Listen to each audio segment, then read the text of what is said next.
PNB housing finance के home loan के इस वीडियो में दोस्तों आप सभी का बहुत बहुत स्वागत है। आज का ये टॉपिक मैं उन लोगों के लिए बना रहा हूं जो लोग पीएनबी हाउसिंग फाइनेंस से होम लोन लेना चाहते हैं।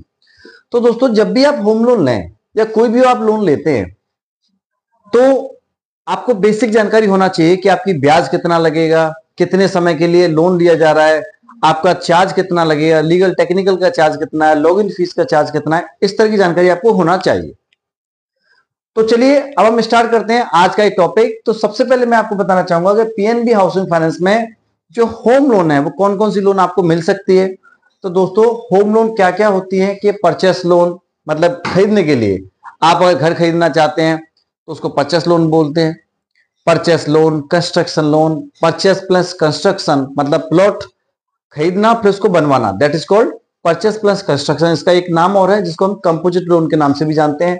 और repair, renovation, home improvement, home extension, इसके अलावा बीटी बैलेंस ट्रांसफर कराना, टॉपअप होता है, और लैप लोन अगेंस्ट प्रॉपर्टी। इस तरह से तमाम लोन होती हैं और आपको वो पीएनबी के अंतर्गत मिल जाएगा।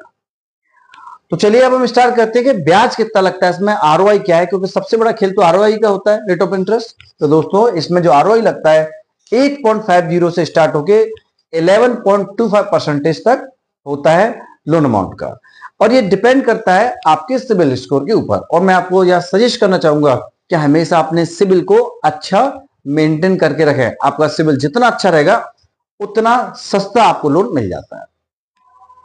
लोन अमाउंट कितना मिलता है तो वो हम बात करते हैं। तो दोस्तों लोन अमाउंट आपको मिलता है up to 90% of the property value. तो आपकी प्रॉपर्टी की जितनी भी वैल्यू है उसका 90% तक हम फंडिंग कर देते हैं। लेकिन यहाँ पर मैं एक चीज आपको और क्लियर करना चाहूंगा कि ये जो 90% ऑफ द प्रॉपर्टी लिखा हुआ है ये अप टू है, मतलब ये डिपेंड करता है कि आपका लोन अमाउंट कितना है।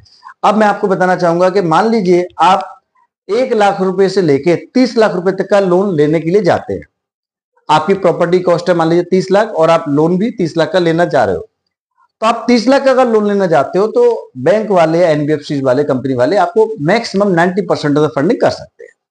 वहीं अगर आपका जो लोन अमाउंट है 30 लाख से ज्यादा है और वो 75 लाख तक है तो आपको 80% तक फंडिंग हो जाती है।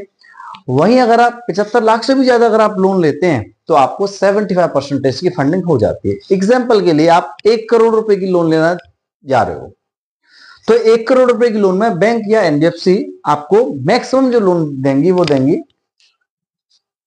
75%, मतलब 75 लाख, और जो 25 लाख रुपए है आपको अपनी पॉकेट से देना होता है।